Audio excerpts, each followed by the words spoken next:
Hello guys, आज के हम इस वीडियो में सिविल और मैकेनिकल ब्रांच के सिलेबस के बारे में डिस्कशन करेंगे और मैं अपना एक्सपीरियंस भी आप लोग के साथ शेयर करूंगी। मैं आपको बताना चाहती हूँ कि मेरा भी जो ब्रांच है वो सिविल इंजीनियरिंग है, तो मैं किसी और ब्रांच के बारे में तो ज़्यादा नहीं, बट सिविल ब्रांच के बारे में अपना एक्सपीरियंस आप लोग के साथ जरूर शेयर करूँगी।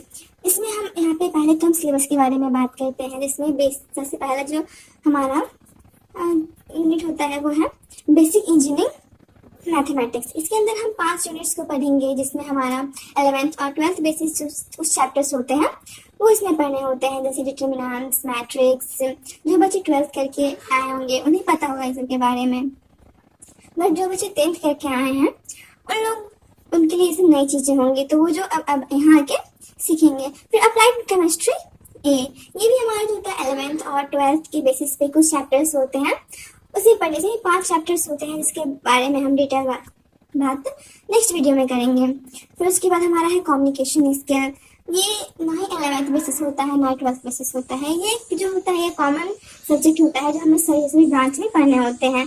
जैसे सिविल ब्रांच हो गया, मैकेनिकल ब्रांच हो गया, उसे इस साल पढ़ने होंगे या फिर कोई अगले साल पढ़ने होंगे, तो इसमें उतना दिक्कत नहीं है, कॉमन सब्जेक्ट होते हैं। ये इसमें हम लोग लैंग्वेज के बारे में पढ़ते हैं।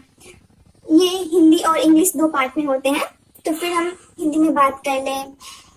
एग्जाम जो उसका होता है वो 2 पार्ट में होता है, हिंदी और इंग्लिश।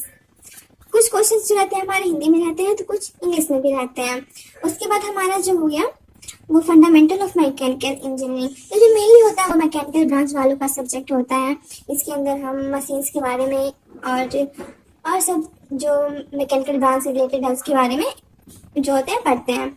ये अभी जो हमारा फर्स्ट ईयर जो होता है उसमें हमारे 2 सब्जेक्ट्स होते हैं, 2 सेमेस्टर्स होते हैं, वो फर्स्ट सेमेस्टर और सेकेंड सेमेस्टर। इसमें हम बेसिक होता है जो कॉमन सब्जेक्ट्स होते हैं वो पढ़ते हैं। उसके बाद हमारा जो सेकेंड ईयर स्टार्ट होता है उसमें हम उन सब सब्जेक्ट को पढ़ते हैं जो हमारा ब्रांच के रिलेटेड जो होते हैं सब्जेक्ट्स उसको पढ़ते हैं, जो हमारे आगे चल के हमारे जो ब्रांच में होता है वो जो यूज होता है उसके पढ़ते हैं।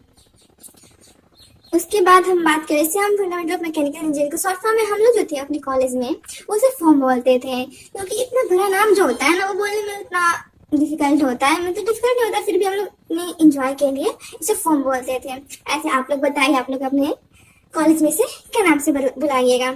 ऐसे हम आपसे बोलना चाहते हैं कि जैसे अभी तो आप लोग का रिजल्ट आ गया होगा और आप लोग सोच रहे होंगे कि अभी तो कॉलेज नहीं मिला है, अभी काउंसलिंग नहीं हुआ है, तो हम पढ़ाई स्टार्ट क्यों करें। बट मैं आपको बताना चाहती हूँ, अगर आपका कॉलेज मिल रहा है, अभी कॉलेज मिलने आपको 1 मंथ से ज़्यादा लग सकता है, तो इसके लिए मैं आपको बोलना चाहती हूँ आपका पढ़ाई भी इसमें डिले हो जाएगा और आपके पास बहुत कम टाइम रहेगा जो आपको एग्जाम देना होगा। इसलिए अगर आप अपना पढ़ाई अभी से या फिर कुछ समय बाद जब वीडियो देखे तो स्टार्ट कर रहे हैं तो आपके लिए उतना प्रॉब्लम नहीं होगा। इसलिए मैं आपको बोलना चाहती हूँ कि आप जितना जल्दी अपना पढ़ाई स्टार्ट कर दें उतना जल्दी आपके लिए बेहतर होगा। फिर हम बात कर रहे हैं मैकेनिकल इंजीनियरिंग सिलेबस का। मैकेनिकल ब्रांच में जो होता है सबसे पहला होता है बेसिक इंजीनियरिंग मैथमेटिक्स। ये कॉमन होता है, तो ये सिविल वालों के लिए और मैकेनिकल वालों के लिए बिल्कुल सेम ही होता है, इसमें कोई ज़्यादा डिफरेंस नहीं होता है।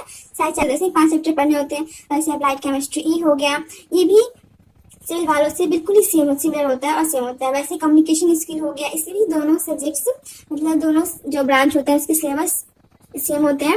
उसके बाद इसमें 2 अलग अलग सब्जेक्ट्स आते हैं, जो एक हो गया पहला तो फर्स्ट नंबर पे पाइथन प्रोग्रामिंग। इसमें हम जो होता है ये कोडिंग और प्रोग्रामिंग लैंग्वेज होता है, जो कि मेनली सीएससी ब्रांच का होता है, बट हमें इसमें भी हम मैकेनिकल ब्रांच में ही पढ़ना पड़ेगा।